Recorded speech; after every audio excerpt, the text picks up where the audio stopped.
L'identité numérique. Évidemment, au départ, ce sera pour notre bien, ce sera plus facile pour pouvoir payer, pour pouvoir vérifier si quelqu'un est vacciné ou pour voter. Le vote, c'est précisé dans le texte de la Commission. On voit bien, le toboggan est bien en train d'être mis en place. On est donc à 2 doigts de la puce électronique sous la peau. Au départ, on aura un papier avec un code QR, mais les restaurateurs, les policiers vont se fatiguer rapidement pour le contrôler. Ensuite, on aura des bornes et ce sera plus facile.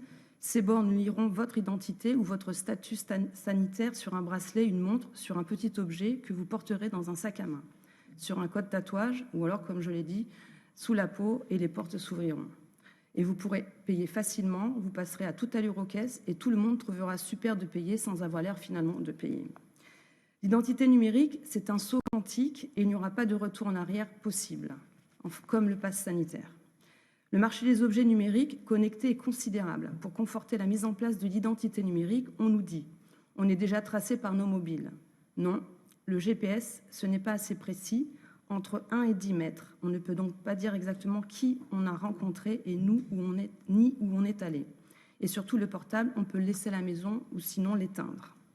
Avec l'identité numérique, la 5G et les objets connectés, nos conversations, notre santé, nos ordonnances, comme vous l'avez dit, nos pensées, notre intimité, notre espérance de vie, tout ça sera exposé, exposable, vendable, revendable. Et là, je parle en tant qu'ancienne, comme dans mon ancienne vie où j'étais dans une compagnie d'assurance. Leur rêve, c'était de savoir l'espérance de vie des gens pour leur offrir une garantie adéquate. Donc, ce qui veut dire exclure des maladies. C'est une crainte qu'il faut prendre en considération.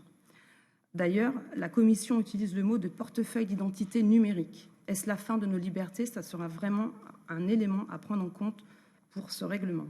Va-t-on vers un capitalisme de contrôle? C'est aussi notre question. Ce lundi, une commissaire de Bruxelles a interdit à tous les fonctionnaires d'utiliser dans tous ses discours et publications le mot « mesdames et messieurs » pour ne pas exclure ni rendre les personnes intersexes invisibles. C'est intéressant de noter que la Commission veut que l'identité numérique soit constante toute la vie, mais finalement pas l'identité sexuelle.